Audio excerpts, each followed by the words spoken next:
An balma lamɛnnikɛlaw aw salamu alaikum aw tulo bɛ arajo Bamako 24 de kan na ka bɔ Mali kɔnɔ na minnu bɛ k'an lamɛn jamana fan o fan jamana kɔnɔ ni jamana kɔ kan k'aw bɛɛ lajɛlen fo ni k'aw ko ɲuman dɔn. Aw sɔgɔlen b'aw ka radio Mali la Bamako 24 min bɛ yen n'a bɛ kunnafoni latɛmɛ aw bɛɛ lajɛlen tɔgɔ la diɲɛ ma don o don a balimakɛ n'aw denkɛ Abdulaye Kulibali fɛ k'a sɔrɔ ɲɛmaaba n'i y'a sɔrɔ o bɛ tali kɛ Jɛjɛ Sare la ale bɛ ka baaraw bɛɛ lajɛlen jateminɛ k'aw fo ni k'aw ko ɲuman dɔn faso kɔnɔ ni faso kɔ kan. Dɔ yɛrɛ t'aw ma k'aw sigi ni k'aw ka kunnafoni ma kɔnɔ kunnafoni ni dalilu don tiɲɛ ni Ala ye siran kan kunnafoni gɛrɛgɛrɛ anw sigilen filɛ kɛnɛ kan.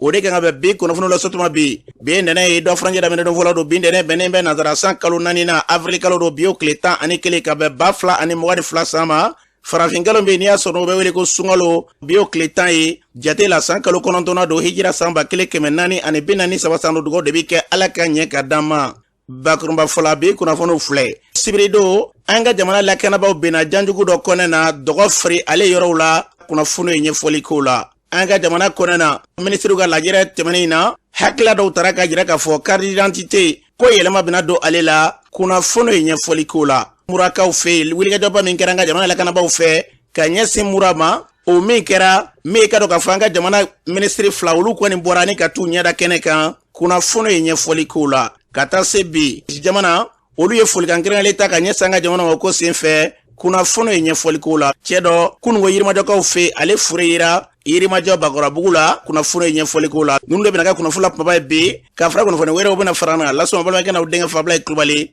Ala ka ɲɛ k'a d'an ma. Kunnafoni an b'a daminɛ ka ladan k'a fɔ an ka lafasa minisiri n'i y'a sɔrɔ o bɛ tali kɛ Colonel Sajo Kamara dɔgɔfura in tɛmɛ ale tun bɛ terikɛw fɛ an ka lafasa minisiri o taama in kɔnɔ na i ka dɔn k'a fɔ dɔ yɛrɛ kun tɛ dɛ avion ba dɔ n'i y'a sɔrɔ Turki jamana o i ka dɔn o bɛ ka labɛn jamana caman bɛ yen ni minnu tun ye a ɲini k'a fɔ avion in de k'a bɛ dilan olu b'a fɛ a ka dilan ka n'u ka jamana kɔnɔ na ko Mali kɔni wulikajɔ kɛra an ka jamana ma ɲɛmaaw fɛ ka taa i ka dɔn k'a fɔ avion in nɔfɛ ani minɛn caman bɛ yen u bɛ se ka dilan cogo min na ni ka n'an ka jamana kɔnɔ na taama kunkun y'o ye a yirala k'a fɔ n'Ala sɔnna ma min y'a sɔngɔw ye a n'a kan ka dilan cogo min na ka n'an ka jamana kɔnɔ na bɛn kɛra u kan ko Turki jamana kan ka fɛɛrɛ balalen tigɛ a kɛ kɛlɛkɛminɛn caman bɛ yen bi n'i y'a sɔrɔ Mali bɛna minnu san yɛrɛ o baaraw latigɛra ka ban k'a tɛna mɛn kalo 3 kɔnɔ na k'o minɛn caman kan ka don an ka jamana kɔnɔ na o a y'a yɛrɛ ka fɔ kumakan minnu bɛ yen n'i y'a sɔrɔ o tɛmɛna ni maa ɲɛmaaw ni ɲɔgɔn cɛ a bɛna o kuma ɲɛfɔ Mali minisiri ɲɛmaa u b'a fɔ jamana kuntigi ye fɛɛrɛ balalen ka tigɛ sango ɲini fɛn o bɛ se ka kɛ sɔrɔ fɛn cogo na an bɛ dugawu kɛ a fɔra cogo min na yarabi Ala minɛ minnu kuma bɛ sen na Ala ka kɛ fɛn ye fɛn min n'a bɛ kɛ nafa sɔrɔ sirada ye ka ɲɛsin an ka jamana ma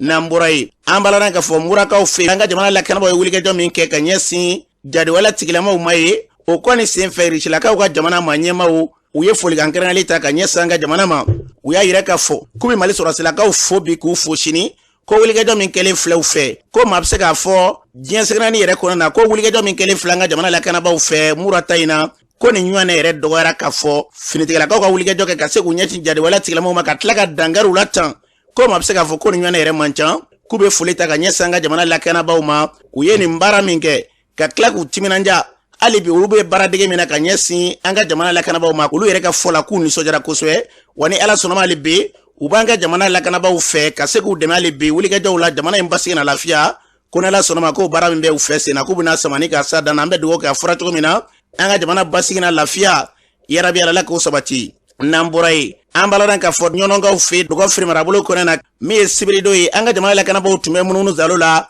o sen fɛ jadiwala tigilamaw u ye mugujugu dɔ n'i y'a sɔrɔ ni k'o bila an ka jamana lakanabaw ɲɛ dɔgɔ firi falakɔfɛla yɔrɔw la ka taa Gomakura ale kɔfɛla yɔrɔw la a yirala k'a fɔ mugu pɛrɛn min n'i y'a sɔrɔ n'a kɛra a mankan ma dogo maa si la yɔrɔ in na an ka jamana lakanaba dɔw ye kasara sɔrɔ sen fɛ dɔw ko maa 3 dɔw ko maa 4 k'olu tora la ka maa dɔw jɔnge tuma min na n'o kɛra a y'a sɔrɔ avion bɛ baaraba la kunnafoni caman na ko jadiwala tigilama caman bɛ yɔrɔw la ye k'u ye dangari minnu na banabaatɔ minnu bɛ yen min ye wulikajɔ kɛra lakanabaw fɛ ka se k'olu ta ne ka tɛmɛnenw ka taa n'olu ye laputani nka min ye ka dɔn ka kungo kɔni u y'a minɛ o waati kɔnɔna na ka se ka wulikajɔw ta jadiwala tigilamaw bɛ yɔrɔ yɔrɔ k'u nɔbɔ maa caman ka fɔ la ko nin min kɛlen filɛ k'a y'a sɔrɔ doni dɔw de b'u bolo dɔw ka fɔ la na kɛ i n'a fɔ u bɛ taa ni balo ye o yɔrɔw la ka se ka taa balo kɔni ka taa di dɔw ma an ye ɲininkali ta ka ɲɛsin u y'a yɛrɛ k'a fɔ n'Ala sɔnna ma baara min bɛ sen na olu tɔ tolen tɛ fɛn min ye ka dɔn k'a fɔ yɔrɔ ninnu basigi lafiya ni Ala sɔnna ma k'o baara k'u b'o de kɛ wa u b'a sa dan na an bɛ dugawu kɛ a fɔra cogo min na Ala ka kɛ ten n'an bɔra yen an baladan k'a fɔ an ka kiri o tigilama dɔw bɛ yen dunko juguya ni yuruguyurugu kɔni a kɛlɛli kumaw kuncayalen bɛ a yirala k'a fɔ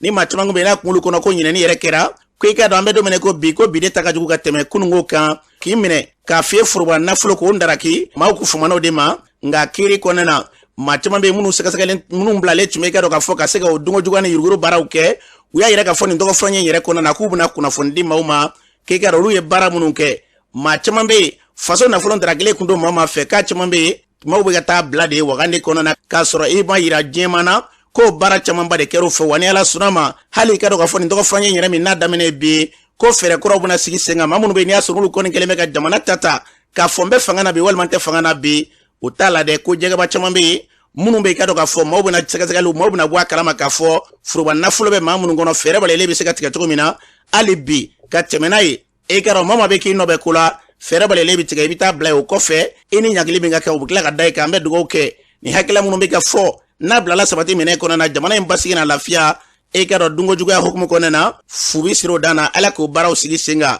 n'an bɔra yen an b'a la k'a fɔ premier arrondissement polisiso olu ye fɛɛrɛ bɛɛ lajɛlen kɛ ni k'u tɛgɛ da min ka dɔn k'a fɔ furajugu dɔ kɛrɛnkɛrɛnnen n'i y'a sɔrɔ bɛ tɛli kɛ dɔrɔgu la k'i ka dɔn ko a caman b'a k'a sɔrɔ musolaka dɔ bolo musolaka min bɛ yen n'i y'a sɔrɔ ko furajugu yɛrɛ min n'i y'a sɔrɔ dɔrɔgu ye o min minɛ n'a bolo n'i y'a fara ɲɔgɔn kan k'a bɛ taa 200,000 ani 500,000 i ka dɔn k'a kun kɛlen don k'a mɔ de a b'a bolo a bɛ ka to ka i ka dɔn k'a fɔ min i ka dɔn k'a fɔ baara jugu olu bɛ kɛ n'a ye i ka dɔn ale tun y'a feereba ye tuma min na ni nin minɛ n'a bolo premier arrondissement polisiw lakaw olu kɔni y'a minɛ nin waati in na k'a bɛ sariya ka bolo kan o y'a yira k'a fɔ wa nin n'a ɲɔgɔnna caman bi fɛɛrɛ de kan ka tigɛ bɛɛ lajɛlen fɛ ka se ka nin ɲɔgɔnna u ka kunnafoni d'u ma u bɛ se ka ninnu bɔ maaw sen na cogo min na san kɔni wulikajɔ ninnu ka se ka fu sira dan na an bɛ dugawu kɛ a bɛ ka fɔ cogo min na yarabi ala k'a bila o minɛ kɔnɔ ka se k'u kɛlɛ ka bɔ an sen na n'an bɔra yen min ka dɔn k'a fɔ mura gɛlɛya min taara ka ɲɛsin jariwala tigilamaw ma maa caman ka kumaw cayara jamana lakarabaw kɔni ye wulikajɔ de kɛ ni maa caman ko kabini ko yɛrɛ daminɛ ko nin ɲɔgɔnna ma kɛ nka dɔw y'a yira k'a fɔ k'i ka dɔn ko lakanabaaw ye wulikajɔ min kɛ ko n'i y'a jateminɛ ko maa min sara la k'i ka dɔn ko a jariwala tigilamaw man ca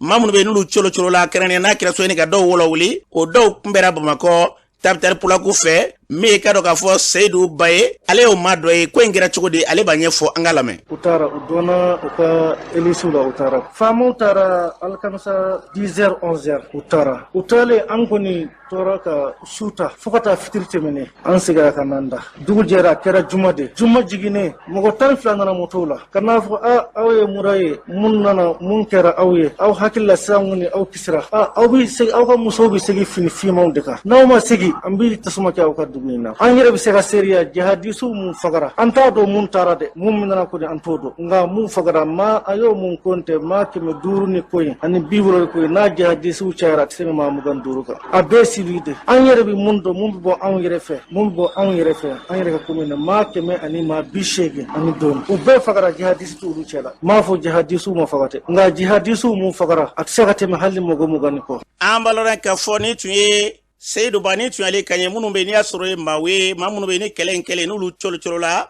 n'olu wolowulila ka bɔ yɔrɔ in na tabitari pulaku kɛlen kɔfɛ ni ka se k'olu bisimila bamakɔ yɔrɔ dɔw la o sen fɛ ni tun y'ale ka kuma ye min ye diripa o min y'an ka sɔrɔsilakaw olu ka kunnafoni so yɛrɛ an b'a lɔn k'a fɔ ɲɛma sulemana danbele ale yɛrɛ b'a fɔ u ye baara in daminɛna cogo min na ani u ye wulikajɔ min kɛ ka se ka ko in ni ka se ka sigi sen kan an ka yɛrɛ lamɛn. Anw ka baara la o ye kunnafoni mun adamadenw yɛrɛ b'a di o ye renseignement humain o renseignement humain de sela ma mun y'a jira k'a fɔ kalo tɛmɛnen mars kalo a tile 20 ɲɛmɔgɔ dɔw Katiba Masina ɲɛmɔgɔ dɔw ye ɲɔgɔn ye mura o ye ɲɔgɔn ye mura kuma in tun bɛ mun kan k'a fɔ u tun bɛ musaka dɔw sɔrɔ mɔgɔ dɔw bolo mun bɛ wari ci u ma pour que u ka se k'u ka jatigɛ wale ninnu bolo da donc o de tigɛla sisan donc n'o musaka tigɛla olu de bɛ baara la u carilen bɛ fan bɛɛ u bɛ kungo kɔnɔ donc il faut que ka mɔgɔw balo il faut que u ka se ka carburant san u ka se ka fɛn kɛ o tigɛli de la u y'a ye u ye ɲɔgɔn ye donc an ka renseignement an sela k'u ka communication fana intercepter o kuma minnu fɔ donc o kɛlen u taala ɲɔgɔn ye le 20 armée y'o bɛɛ suit depuis le 20 dankari tun bɛ se ka taa ko la mais an ko ne b'a fɛ ka kɛlɛ kɛ ni ma a jujɔn dɔn fɛn taala yɔrɔnin dɔ tigɛ a tɔ bɛ tunun na donc u y'u to yen le 20 u ye réunion kɛ réunion kɛla mun de kama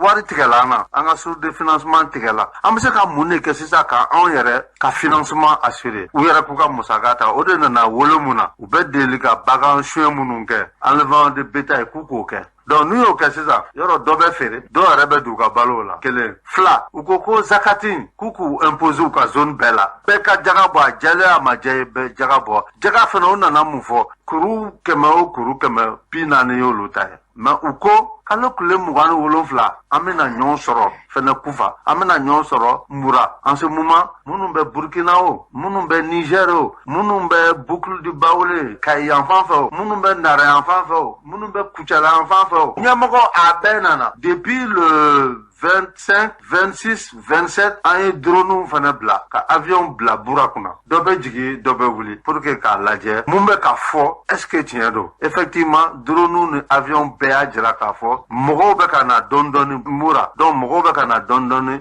groupe comme u b'a dɔn n'u groupe yɛla u bɛ walo donc u nana duuru fila u bɛ na motow la i bɛ taa sɔrɔ u don o don marifa b'u bolo talikuw b'u bolo mɔgɔ yɛrɛ sɔrɔla k'a fɔ le 27 don yɛrɛ o b'a sɔrɔ o tigi tun tala baara dɔ de kama ale yɛrɛ jɔlen bɛ a bɛna ka baara daminɛ depuis sɔgɔmada joona fɛ n'ale nana ye a ye cɛ da mun compter a bɛ mɔgɔ 100 bɔ minnu bɛna a ko mura donda la a bɛ komi donda bɔda 4-5 de bɛ yen mais ale tun bɛ kelen mun na cɛ 100 ɲɔgɔn de donna ni marifa tɛ mun bolo i b'a sɔrɔ talike b'u bolo donc u donna ten o ye kala dimanche yɛrɛ donc k'ale tolo de la dɔrɔn avion yɛrɛ nana jigin olu kɛrɛfɛ donc ka faamaw jigin kɛlɛ daminɛlen fɛ an baloran ka fɔ ni tun ye Suleman Dambele ni tun ale ka ye Surasiw ka kunnafoni so min y'a sɔrɔ Diorpa ye kunnafonilaw ɲɛma ni tun ale ka fɔ ye a y'a fɔ cogo min na min ye ka dɔn ka fɔ délégation ba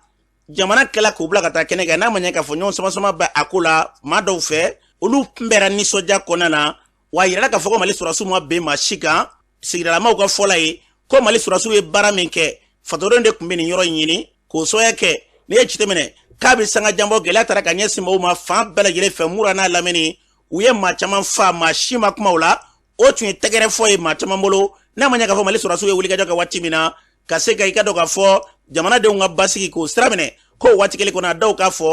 fɔ ko bɛn bɛ ka k'olu kan nisɔndiyaba jama y'o yira ka ɲɛsin an ka jamana maa ɲɛmaa minnu sera kɛnɛ kan mais i ka dɔn k'a fɔ minisiri min bɛ cɛ fɔ ni kanbɛn n'i y'a sɔrɔ o ye Wage Ismail Wage ka taa se minisiri min n'o bɛ maa corolen ka hukumu kɔnɔna na Umaru Jara olu taara kɛnɛ kan u kunbɛra jamaba fɛ Umaru Jara kuma min fɔ ye o filɛ. Le président a ye ne bila ko n ka plan kɛ ka bɔ Segu fɔ Kidal humanitaire kɔnɔna na mun bɛ se ka kɛ yaasa jamanadenw u yɛrɛ bɛ se ka jɔ u yɛrɛ kolo la parce que Mali ye jamana ye ni o y'a sɔrɔ a siya kelen-kelenna bɛɛ lajɛlen baarakɛlaw de don n'i ye minɛn d'u ma ka wagati d'u ma u yɛrɛ i bɛ se sɔrɔ maa kelen bɛ se ka mɔgɔ 100 balo donc an y'o plan ba in kɛ a baaraw bɛ sen na dɔɔni don monsieur le maire ye min fɔ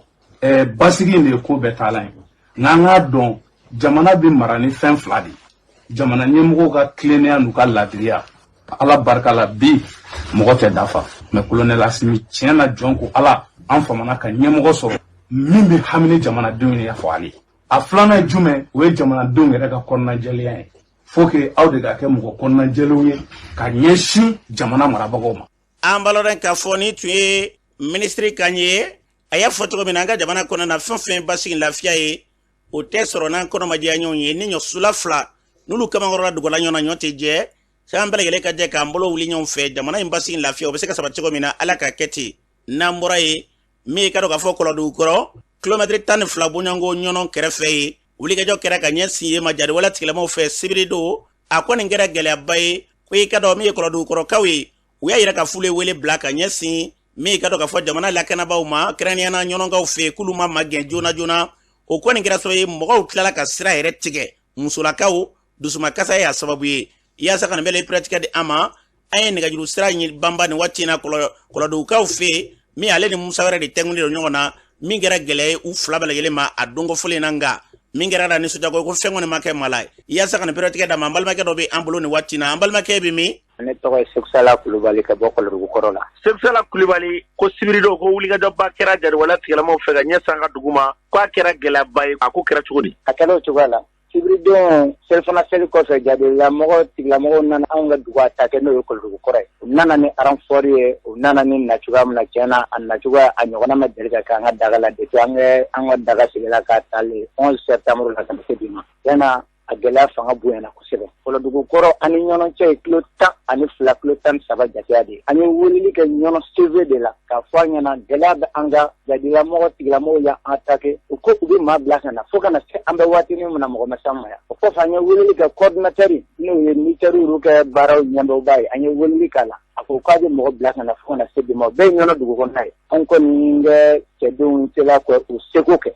ala barka la o ye jadi la mo tira mo me ni o se ka dankari ula awon ko ni ala barka la ma toro me mo si soro an ga dugu kono an ba nga dozo fo an nyogona chaman de kala fa mo ba fo anyana ni fɛn be an k'u wele tɔɔrɔ bɛ na an k'an ka kabila la an b'u wele k'a bɛɛ f'u ɲɛna ma a waati la u tɛ se anw ma n'an ye fɛn minnu fana kɛ u bɛ tila ka an jalaki mun kosɔn an bɛ fɛn fɔ u ɲɛna k'a sɔrɔ foyi de tɛmɛ n'an m'a fɔ u ɲɛna mɛ u tɛ an jaabi a se waati la tiɲɛ yɛrɛ la an dusuman gasa kuyalen don ni o ye bi sangani fanga kɛ anw jaabi baliya ye anw ni ɲɔgɔn cɛ ye kilo 12 de ye foyi tɛ se ka kɛ anw fɛ yan nɔ ni ɲɛnagaw mɛ bɔ a kalama. O wulikajɔ min kɛra sibiri don k'o kɔfɛ ko siraw tigɛra a ka yɔrɔw la ye o kuma ye tiɲɛ ye wa? O kuma ye tiɲɛ ye an ka musolakaw n'an ka denmisɛnninw wulila u ye goudron tigɛ ka yira fanga la k'a fɔ anw bɛ fanga de dakɔrɔ anw nana attaquer ɲɔnɔw welela heure 1 an bɛ mugu la mɔgɔ ma se anw fɛ yan o y'a yira n'o kɔni kɛla mobilité bɛ ɲɔnɔ mobilité bɔ ɲɔnɔ fo fanga tigilamɔgɔw ka na ka na an ka tɔɔrɔ de filɛ ka na an ka degun filɛ u ye sira tigɛ depuis 16 heures waati la fo ka na se sundiga ma maamɛ bɔ ɲɔnɔ ka na an ka musolakaw filɛ maamɛ bɔ ɲɔnɔ ka na an ka jeunes filɛ sundiga selen an ka balikuw kumana musow fɛ u ka sabali u ka sira bila pour que an bɛ sunkalo kɔnɔ mɔgɔw ka se ka taa u ka sun tigɛ musow an b'u barika da o la u y'an ka maakɔrɔw lamɛn bɛɛ lajɛlen kɔni t'a la i taayɔrɔ la i ka foli di e yɛrɛ ase ma anw fɛ kɔlɔn in kɔnɔ yan ɲɔnɔ cercle la n'e ka waati sera bɛɛ lajɛlen de bɛ girin kɛ arajow kɔrɔ filɛ pour que u ka se ka kunnafoniya ɲuman sɔrɔ o kɔfɛ an bɛ foli kɛ ka se an ka donso den ni donso bala bɛɛ lajɛlen ma an b'o fɔ u ka timinandiya la laban ka bi kosɛbɛ yɛrɛ an bali an ka ɲɔw tigɛli la an ma se ka nɔgɔforo da muso wɛrɛ cɛ n'a musow kɔlɔlɔkɔrɔ cɛ n'a denmisɛnnin ni maakɔrɔbaw an ka foli bɛ bɛɛ lajɛlen ye. an b'a lɔn k'a fɔ ni tun ye Seku Sala Kulibali ni tun y'ale ka ɲɛ a fɔra cogo min na an ka jamana basigi lafiya yarabi ala ka Mali bila o minɛ kɔnɔna na n'an bɔra ye min ka dɔn ka fɔ buyaki wɛrɛ wulikajɔ min kɛra dɔgɔfuranya in kɔnɔna na kɛrɛnkɛrɛnnen na n'i y'a sɔrɔ o kɛra buyaki wɛrɛ ale ni cɛjanbugu ni ɲɔgɔn cɛ n'a daminɛ arabadon o kɔfɛ an ka jamana lakanabagaw ye wulikajɔ kɛ ka cɛdenw bila ka taa kɛnɛ kan ye ka taa sɛgɛsɛgɛli dɔw kɛ o ko senfɛ k'u ye maa dɔw minɛ bɛɛ lajɛlen bɛ k'i ta fɔ min ka dɔn ka fɔ maa min minɛ na olu la maa fila bɔɲɔgɔnko ka se maa saba ma olu minɛ na o dɔ la kelen o fa ye Salifu Sabadogo ye ale ko maa minnu minɛ na ani u taara enquête min na ko kelenw tɛ an ka lamɛn. Ne ye Salifu Sabadogo ye ka bɔ Buyaki wɛrɛ la don ko action dɔ kɛra anw fɛ yan anw ni Tiɲɛbugu cɛ Rasiw ni gendarmew de jɛra ka na le 7 k'u bɛna o constat kɛ la o constat kɛtɔ ne ka den jabaw don machine kɔnɔ k'a bɛ taa bila kurunda la a taara se ma min kɛ o y'a gare k'a jɔ o y'ale arrêté k'ale bila yen ne terikɛ fana labanna ka bɔ Kandiya na k'a bɛna sugu jɔ la n'i ka jamana lakanabaa ye wajibi a kanu b'i la i bɛ fara ka jɔ k'u fo ale fana farala ka taa jɔ k'u fo ko yala a kɛra de a ko ayi ne n'aw fo de i y'o fana minɛ k'o bila yen taatɔ sera ɲɔnɔ u sɛbɛnna n'olu bɛɛ ka taa ɲɔnɔ ka taa PV da olu kan k'u bɛ taa kasobo la ko fo le 20 juin k'u ka tribunal bɛ sɔrɔ ka kɛ ko marifa min b'u bolo ko papier t'a la biya wɛrɛ kɛlɛ wulilen kalo 10 ye nin sécurité si ma wuli ka bɔ yɔrɔ la ka na sigi anw fɛ ka su saba kɛ anw fɛ anw de sigi ma tasuma kanu cɛla yan n'i bololangolo bɔra ka taa foro kɔnɔ u bɛ t'i kooli k'i minɛ u b'i fa k'i kantigɛ ka n'i da digi sanfɛ yɔrɔ sécurité b'a kalama jamana bɛɛ b'a kalama o tuma o tigilamɔgɔw kelen ka hali k'a dɔn marifa yɛrɛ dama san k'o k'a yɛrɛ kɔlɔsila ye n'a fɔra i bɛ minɛ n'o ye ka t'i datugu kaso la i bɛ kalo 3 kɛ kaso la ka sɔrɔ k'i juge jamana dilan sira don ne yɛrɛ ka foro ye tari 9 ye a tari 9 wɔlɔsɔ bɛɛ ɲɛ kelen ma k'a la jadisi y'a bɛɛ jeni kɔnɔ y'a tɔ ci ne yɛrɛ Salifu Sabadogo den Adama ale de bɛ machine boli ka du balo ko marifa min b'u bolo ko papier t'a la maa min bɛ nin sigida na Buyaki wɛrɛ n'a lamini bɛɛ lajɛlen sigida la n'i bɔra hali mètre 200 k'a sɔrɔ i ni maramafɛn tɛ jadisi b'i minɛ ka taa n'i ye bɛɛ b'o kalama maa jumɛn bɛ sɔn ka taama i bololangolo la bilen n'a fɔra Rasiw ni gendarmew nana k'u bɛ tila k'olu minɛ ka tila ka taa o marifa minɛ ka tila k'olu to kaso la k'u bila o tuma anw kɔni kamana gɔnna fasoden na n'a sɔrɔla bɛnkan tala de ta ye jamana ye ka tɛmɛ maa min ko ne tɛ bɛnkan ta abada ne de bɛ tugu jamana ka sariya nɔfɛ n tɛ tugu jadisi ka bɛnkan nɔfɛ anw de ko faso bɛ yɔrɔ min na an bɛ tugu faso de kɔ n'an bɛ sa ka ban an bɛ sa ka ban n'o tɛ an tɛ fara ka bɔ faso la donc maa min sigi m'o sigi kan ni faamaw labanna ka k'o tigilamɔgɔw kɛlɛbaga k'u b'u minɛ ka taa olu datugu kaso la k'u bolola marifaw minɛ o tuma an ka marifaw bila o kana an fa wa an tɛ se ka taama an bololangolo la an bɛ taama ni min fana ni an minɛ ka taa an datugu n'o ye a y'an kamana gan dɛ degun ni tɔɔrɔ min bɛ anw kan yan maa si tɛ nin dugu in bɛɛ ko hali bɔrɛ kelen ɲuman bɛ maa min ka so k'a bɛ se k'a ta ka diɲɛ kɔnɔ k'a dun i bɛ taa san de ka n'a dun o kamana gan b'an kan bɔda t'an bolo taayɔrɔ t'an bolo sigiyɔrɔ t'an na an bɛ yaala ni marifa yɛrɛ min ye k'o k'an yɛrɛ lakana n'a ye k'an ka du lakana k'an ni lakana ka sigida lakana o de bɛ tila ka minɛ ka tila ka t'i datugu kaso la n'o ye a y'an kamana gan dɛ o ma minɛ Buyaki wɛrɛ ni Cɛncɛnbugu cɛ u m'o minɛ o kama dɛ Rasiw ni gendarmew ne nana fo an ka siège la u na an yuru y'a sigi ka fɔ kɛ k'a kuma kɛ u ye PV dilan la k'a fɔ wa sisan a kuma fu tɛ ka tigɛ yan convocation bɛ di dugutigi ni a ka conseil ma u bɛ taa ka taa nin jaabi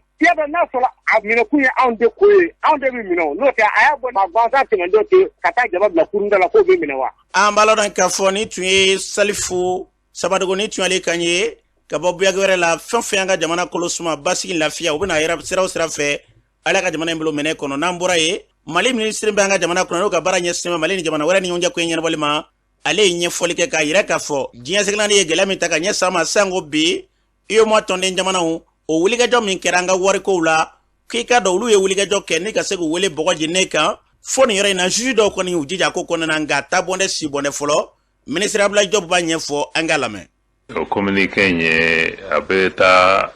k'a fɔ ko ɲangini min taara UEMOA fan fɛ n'o ye an ni jamana minnu bɛ CFA la ɲɔgɔn fɛ i y'a dɔn olu ye décision ta k'a fɔ k'u ye an ka banquiw bɛɛ datugu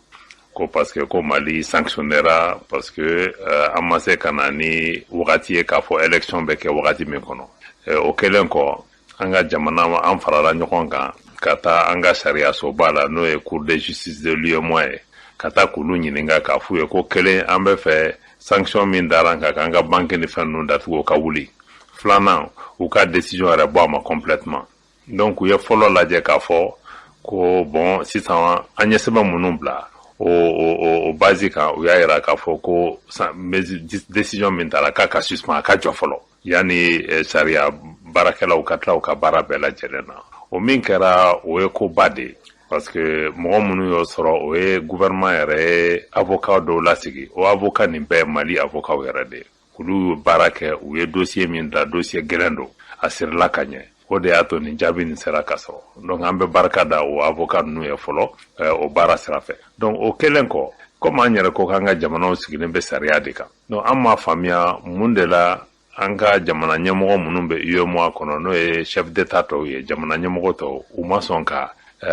justice ka décision nin ko o batu i y'a dɔn jamana bɛɛ sigilen bɛ sariya de kan Mali yɛrɛ kɔnɔ yan ni juge ye décision min ta gouvernement kan ka bɔ a sira fɛ donc olu minnu yɛrɛ fana ye nin sariya ninnu sigi olu bannen bɛ k'o bɔ a sira fɛ donc an gouvernement bɔra ka communiqué kɛ k'a fɔ ko o man kan parce que depuis fɛn sigira an ko c'est pas normal cour de justice fana nana o ko a normalen tɛ a ka wuli mais halisa a ko ma wuli donc o de la gouvernement ye nin fɛn bɔ k'a ɲɛfɔ pour que bɛɛ k'a faamuya ko min bɛ sen na nin tɛ dɔrɔn élection ko ye parce que fɛɛrɛ wɛrɛw de tigɛlen bɛ an ka jamana kama parce que an ka jamana bɛ ka ɲangi parce que an ka jamana ɲɛmɔgɔw u ye cɛsiri kɛ u bɛ fɛ ka fɛn dɔw latigɛ jamana kɔnɔ an ka se k'an ka yɛrɛma hɔrɔnya ta an ka se k'an yɛrɛ ta an kana to jamana wɛrɛw kana sigi an kan k'u ka sariya sigi an kan donc o de kɛlɛ bɛ an ni mɔgɔ caman cɛ o de fɛ ninnu fana nanen don o de la quoi donc o de la an y'a yɛrɛ k'a fɔ nin décision ni a kan ka wuli bɛɛ y'a faamuya bi k'a dɔn k'a fɔ ko nin banque datugu ni nin fɛn min kɛra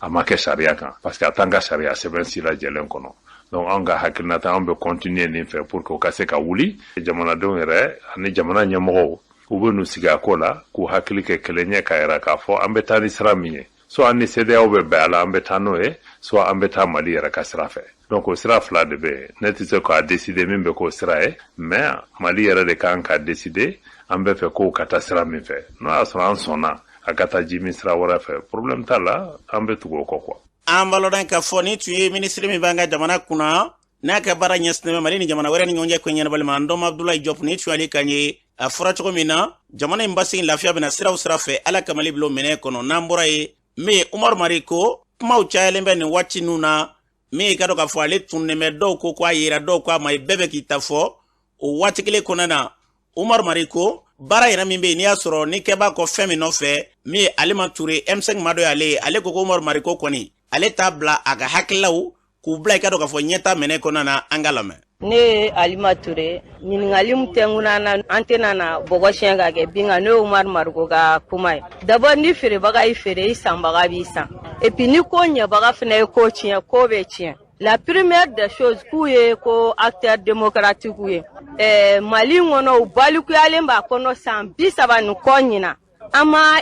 foyi positif ye u nɔfɛ d'abord ale yɛrɛ kun bɛ domaine mun na fɔlɔ n'o ye école yɛrɛ ko secrétaire général de l'AM ne b'a fɔ depuis don min na ale kɛr'o ye fo bi ni Mali école ko yɛrɛ ma segin kɔ a ma taa ɲɛ ka na écoleso yɛrɛ kɛ denmisɛnninw tɛ revendiquer kalan ɲuman an ka condition ɲuman kan école kɛra jungle fo ka na ye an y'a ye besow ni marifaw bɛ ta an ka université la fo ka mort d'homme bɔ a la sisan n'u o nana fɔ k'a bɛna mɔgɔ jalaki ko la déjà diɲɛlatigɛ tiɲɛlen b'ale yɛrɛ bolo ka tɛmɛ ne fɛ ale ka kuma o ye non événement de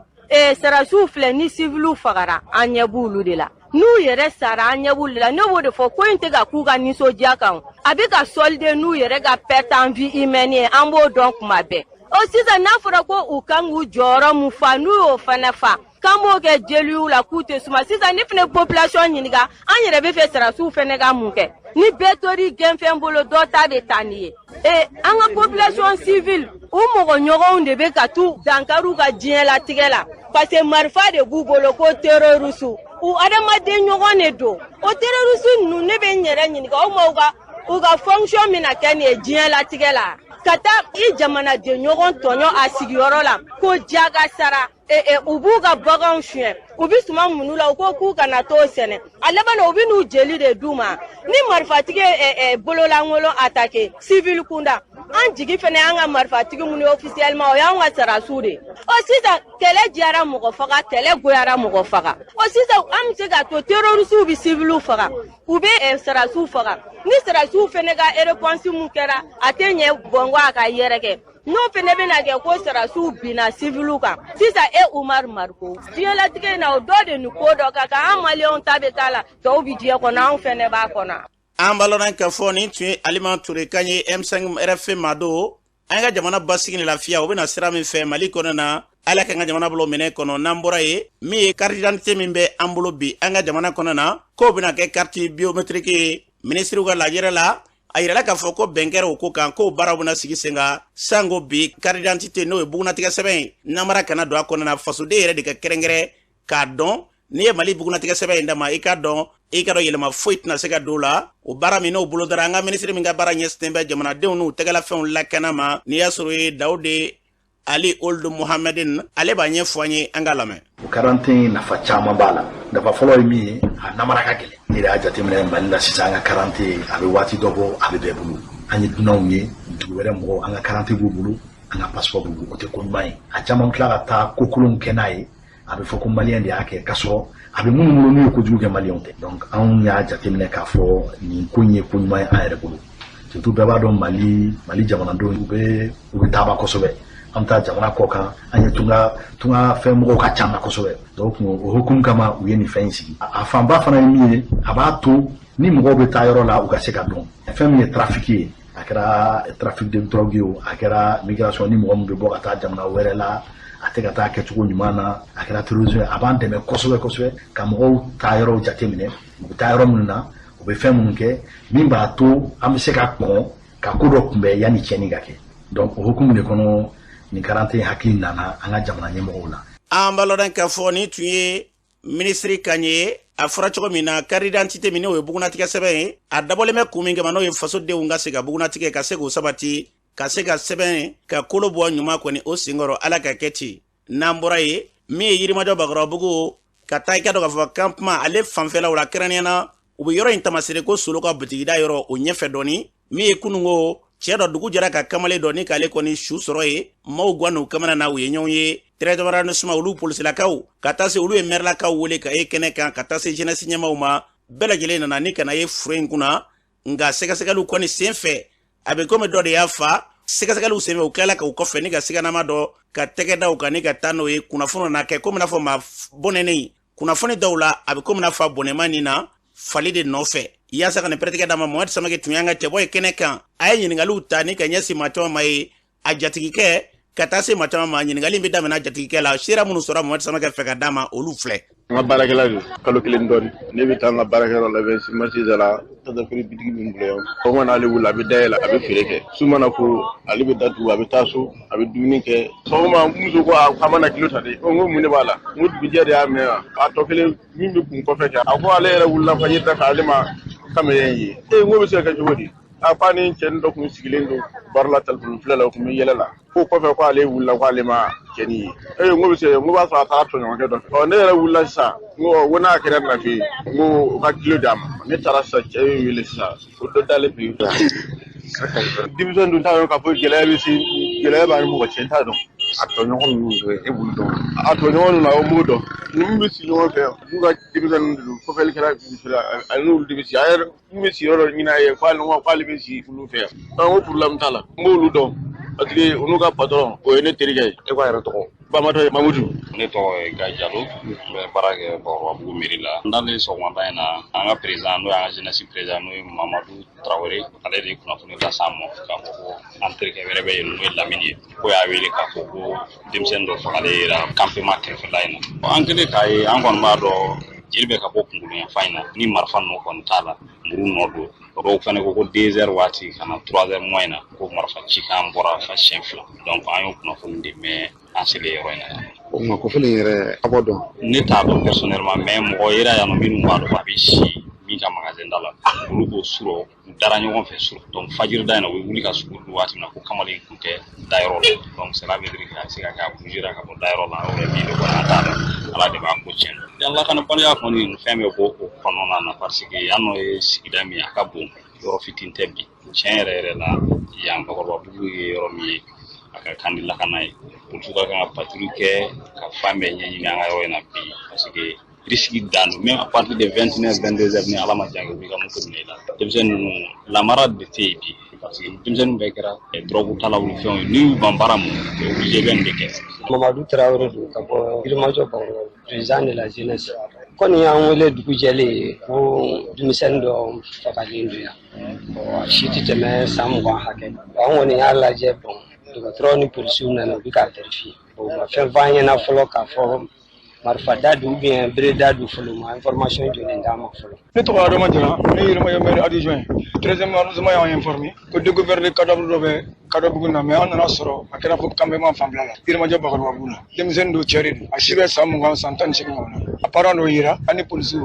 an bɛ taali ka taa kɔri bila morgue la. Ne tɔgɔ ye Gaye Jalo n bɛ baara kɛ Bakɔrɔbabugu mairie la an ye fili min ye sɔgɔmada in na alhamdulilah an ye trace ye parce que 13e arrondissement cɛdenw nana n'o ye Ɲare n'a ka cɛdenw ye kɛra terrain kan donc an ye trace ye a fɔ du dɔ bɛ an kɛrɛfɛla la yan nɔ dɔgɔnɔkɛ dɔ de bɛ yen nɔ cɛ ala y'a kɛ ale y'a minɛ a ka fan de la ale kɔni mugu de ci a la ale de yera trace de yera ale la pour l'instant donc Ɲare ni a ka cɛdenw taara ni cɛ ye 13e na ni kunnafoni min bɔra kɔfɛ an bɛ n'u don n'ala sɔnna. An balɔrɔ k'a fɔ ni tun ye maaw ye kɛnɛ kan ye siganama min bɛ yen n'i y'a sɔrɔ sigaraw la k'ale sɛgɛsɛgɛ o yɔrɔ bɛɛ u y'ale minɛ min ye ka dɔn k'a fɔ dɔgɔnɔdon k'a minɛ nin waati in na a bɛ lakana tigilamɔgɔw ka bolo ka sɛgɛsɛgɛliw bɛ sen na a tɔ kunnafoni ma kɛ fɛn fɛn Sulemani Ag 13e arrondissement commissaire ka taa se a ka cɛba min bɛ kɛnɛ kan n'i y'a sɔrɔ u bɛ tali kɛ Namuru Ɲɛri la sɛgɛsɛgɛliw bɛɛ lajɛlen ma kɛ min a kɔfɛ jaabi tɔw olu bɛɛ lajɛlen na d'a ma an bɛ dugawu kɛ fɛn fɛn bɛ yen n'i y'a sɔrɔ o da kɛra n na ala k'an bila o sira kan n'o tɛ nin kamana gango ye dɛ ala ka hakili ɲuman d'an ma n'an bɔra ye min ye ka dɔn k'a fɔ baarabila min bɛ yen dɔgɔfɔrɔnya tɛmɛnen na n'o kɛra tile 3 baarabila ye taji baarakɛla dɔw fɛ o min kɛra u ka gérant dɔ ale y'a yira k'a fɔ ko baara min kɛra k'a ma kɛ bonya kɔnɔna la ko i ka dɔn olu minnu ye gérant ye n'i y'a sɔrɔ o ye chef baarakɛla dɔw ye k'i ka dɔn ko bonya man da olu kan Samuel Dra an ka lamɛn. Grève in waati si la papier ma adressé an na anw yɛrɛ la en tant gérant min b'a yira k'a fɔ k'u bɛ taa grève la ou bien mun b'a yira k'a fɔ an ka laɲini ye nin an b'a mɛn réseaux sociaux kan ou bien an partenaire fɛ k'a fɔ ko nin de bɛ yen mais grève kɛra an ye min mɛn k'u bɛ tile 3 kɛ je pense que u ka revendication dɔ ye dɔ fara sara kan ani u b'a fɛ maison mère yɛrɛ n'o ye Vivo ye u k'u ta ka k'u ka employé or minnu bɛ ka taa grève n'an b'a fɔ o ma ko pompiste anw de b'u ta anw de b'u sara c'est-à-dire u ka lahala bɛɛ anw yɛrɛ de ye donc je pense que u ni anw de kan ka kuma o ma kɛ bi kɔni grève kɛra ne b'a ye k'a fɔ grève ye i ka droit de ye hakɛw de don minnu kan ka kɛ bɛɛ lajɛlen fɛ mɔgɔ min ko k'a bɛ taa grève la taa grève la ni mɔgɔ min yɛrɛ fana ko a labɛnnen tɛ ka taa grève la o tigi kan ka to a ka hakɛ kɔnɔ a ka sigi a ka baara kɛ kuma ɲɔgɔnya tɛ an n'u cɛ olu yɛrɛ bolo an tɛ yen quoi o tɛ anw jati bi anw de kɛra mɔgɔ ye mɔgɔ minnu tɛ jati or que anw de kɛra ka sababu ye station kɔnɔ parce que mɔgɔ min nana station ta a bɛ station ta mɔgɔ minnu bɛ station kɔnɔ a b'u ni station de ta ɲɔgɔn fɛ n'a ni mɔgɔ minnu bɛ se ka baara kɛ a bɛ continuer n'olu ye n'a ni mɔgɔ min tɛ se ka baara kɛ a b'u falen dɔ wɛrɛ la ou a bɛ recrutement wɛrɛw kɛ donc mɔgɔ minnu bɛ ka baara i bolo i bɛ n'o bɛ ka baara kɛ ɲɔgɔn fɛ ni gɛlɛya min bɛ yen ko mana kɛ aw kan ka kuma ni ɲɔgɔn cɛ de kuma ɲɔgɔnya tɛ an ni ɲɔgɔn cɛ. an balona ka fɔ min ye Sambo Haidara kɔfɛ Sulemani olu ye ka dɔ ka fɔ pompisiw ye olu ka lafasalitɔn ɲɛmaa ye dɔ ye ale ye Sulemani Samake y'a yira k'a fɔ k'i ka dɔn ko n'u m'olu jate baarabila in yɛrɛ k'u bɛna taa n'a ye fo ka taa kɛ baarabila da kelen yɛrɛ ye an ka lamɛn. An tun ye bɛnkan dɔ sɔrɔ an ni an ka ɲɛmɔgɔ cɛ u ko k'u bɛna bɛnkan ninnu kɛ an ni ɲɔgɔn cɛ depuis le 25 novembre k'u bɛ a bila en application le 1er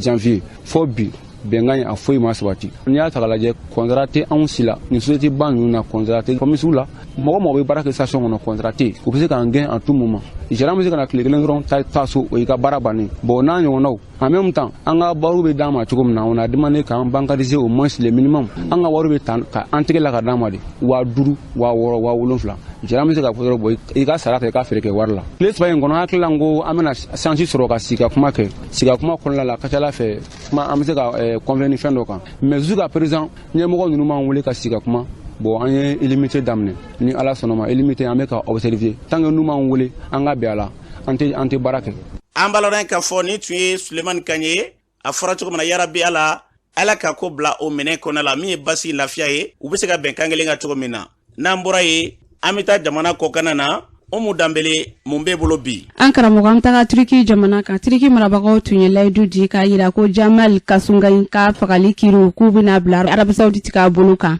ni jamanaden ka fagali kiiriw tun bɛ sen na depuis san 2018 waati la nka nin waati na ko Turiki marabagaw k'u y'a yira k'a fɔ k'u b'u seko kɛ nin kiiriko in na ko san 3 kɔfɛ k'u y'u mago bɔ kiiri na ka sɔrɔ ko jaabi jɔnjɔn ma sɔrɔ fɔlɔ n'an bɔra an taga Chad jamana kan sigikafɔ tun bɛ sen na Chad jamana kan dɔgɔ furancɛ tɛmɛnen na Qatar la Bamakacikulu mun be no ku ya jara ka fɔ ko olu sen ka bɔ uni jamana marabagaw ka ni kuma ɲɔgɔnya in sen fɛ barisa ko kuma ɲɔgɔnya in ka tɛ ka kɛ jɛlenya kɔnɔna la n'an bɔra an taga Ukraine jamana kan Europe tɔnba ka fara ana kunkan ko ɲɛmɔgɔw kan k'u ye taama kɛ dɔgɔ furancɛ tɛmɛnen ka taga Kyiv Ukraine jamana kɔnɔna la ko kɛlɛ daminɛli tile 44 wagati la Risi sɔrɔla su y'a jira fɛnɛ k'a fɔ k'u ni États-Unis wasabulon b'a fɛ ko olu sen bɔ OMC ka n'o ye sɔrɔ jɛkuluba dɔ ye ko olu sen bɔ o la ni waati in na n'an bɔra an taga Burkina Faso jamana kan jumadon avril kalo tile 8 biganiya wale dɔ kɛra jatigɛ walekɛlaw fɛ ka se ka sɔrɔla si maa 12 ɲɔgɔn bɔnɛ u ni na Burkina finitigilakaw la ka maa 21 ɲɔgɔn fɛnɛ ku olu jogi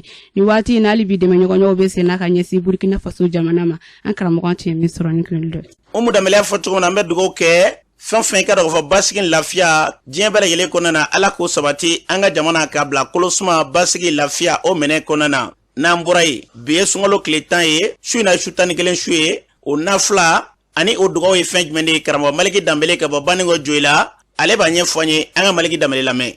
Sunkalo 11 na o su nafila o de ye arakan 4 an b'o seli arakan kelen o kelen an bɛ Fatiha kala ka ina anzalna wo siɲɛ 7 d'a kan ka kul ya ayyuhal kafiruna kala fo ka taa sa laban na siɲɛ 7 ka kul wallahu kala fo ka taa sa laban na siɲɛ 7 o tuma i bɛ taa tenduru la i b'a kɛ ten n'i ye 2 kɛ i bɛ salam bila n'i ye 2 kɛ i bɛ salam bila i b'a fɔ la hawla wala quwwata illa billahil aliyyil azim siɲɛ 70 o kɔrɔ ye plan tɛ mɔgɔ ye fanga tɛ mɔgɔ la f'a ka kɛ ni Ala ye Ala min ka bon o tuma i bɛ sɔrɔ ka nin dugawu in tugu o la Allahumma la tuhabbib ilayya al-fusuqa wal isyana wa harrim alayya fihi sakhata wan nirana bi quwwatika ya ghawsal mustaghisin i b'a fɔ Ala i kana tiɲɛniw nege don ne la ani Ala kotaw funu ne kɔrɔ i k'o yɔrɔ o haramuya ne ka nin sunkalo in kɔnɔ i ka tasuma o haramuya n kan Ala i k'o kɛ n'i yɛrɛ ka fanga o bonya sababuya ye i y'a ye Ala min ye tulomagɛ ɲinibaw tulomagɛbaa ye inshallah o y'o nanfila ye an'o dugawu. Maliki Dambele fɔ cogo min na an bɛ dugawu kɛ kalo in yarabi Ala ka timɛ ko ɲuman yira na a tɔ musaka Ala k'o nɔgɔya an ye tanga la hali bi ka dɔ ka fɔ tɔ bɛ ko la o ma ban yarabi Ala kalo in ka timɛ ko ɲuman yira na ka segin ka hali bi aw minnu b'an lamɛn yɔrɔ jan fara yɔrɔ suru kan an ka sabali an ka hinɛ ɲɔgɔn na maa dɔ b'i kɛrɛfɛ e bɛ sun i b'a dɔn sun musaka Ala y'a nɔgɔya ma dɔrɔmɛ 1 t'ale bolo ale bɛ sun cogo cogo a t'a dɔn an ka jamana kɔnɔ dɔw bɛ hali ni sunkalo tɛ olu dayirimɛ yɛrɛ a ka gɛlɛn u ma kosɛbɛ an ka sabali an ka hinɛ ɲɔgɔn na n'o kɛra a dɔ bɛ dɔ la an ka ɲinifɛnw bɛ kɛ sɔrɔ fɛ n'o tɛ ɲinɛ ka gɛlɛya yɛrɛ min na maa bɛ se ka fɛn min fɔ a bɛ san caman bɔ an ka jamana bɛ gɛlɛya kɔnɔna na Mali ma deli ka gɛlɛya bila gɛlɛya yɛrɛ min minɛ kɔnɔna na fɔlɔ hali ni y'a sɔrɔ an b'a dilanli bolo kan walima hali ni y'a sɔrɔ ɲɛtaa siraw n'a yɛrɛlen bɛ k'a fɔ don nataw la k'an bɛ t'olu kan bi ka gɛlɛn dɛ an ka hinɛ ɲɔgɔn na o de bɛ gɛlɛya fo an kelenkelenna bɛɛ lajɛlen la Ala ye aw minnu sekaw ye k'aw wele aya ko filɛ sendaw na sini b'a la bolo dɛ bi ka jan sini a se b'a la ye i ka surunya dɔ bɛ foyi t'o bolo bi o ye sini i ka dɔn fɛntigi ye dɔ yɛrɛ b'o ye fɛn b'o bolo bi ala barika la sini i b'a dɔn fɛntigi k'o bolo an ka fɛɛrɛ bali kɛ kalo mina fila kɔnɔ na yarabi ka ɲɔgɔn dɛmɛ a y'a sɔrɔ gɛlɛya b'an ka jamana kɔnɔ gɛlɛya ye ka se ka fura sɔrɔ a la ala k'o hakilila di an kelenna bɛɛ lajɛlen ma su ni tile n'an tini kana an dogo mɔgɔw la don o don i bɛ maa dɔ ye kamanaganba tɔrɔ min bɛ s'anw ma kɔdimitɔ fila kɔ tɛmɛ ɲɔgɔn na an y'a fɔ cogo min na anw yɛrɛ tɛ setigi ye don o don n'a ka gɛlɛya b'an sɔrɔ don o don dɔ bɛ kule la k'a fɔ foyi t'ale bolo a bɛ kɛ cogo di nka n'an yɛrɛ dama n'an y'an bolo mana bɔ ɲɔgɔn nɔfɛ ni ka se ka ɲɔgɔn dɛmɛ a dɔ bɛ dɔ la a bɛ fo an na ka foli d'aw bɛɛ ma kalo yarabi ala ka musaka tɔ ni ko nɔgɔya ne aw kelenkelenna bɛɛ lajɛlen ye k'aw fo k'aw barikada jamana kɔnɔ na ko kana bɛɛ lajɛlen la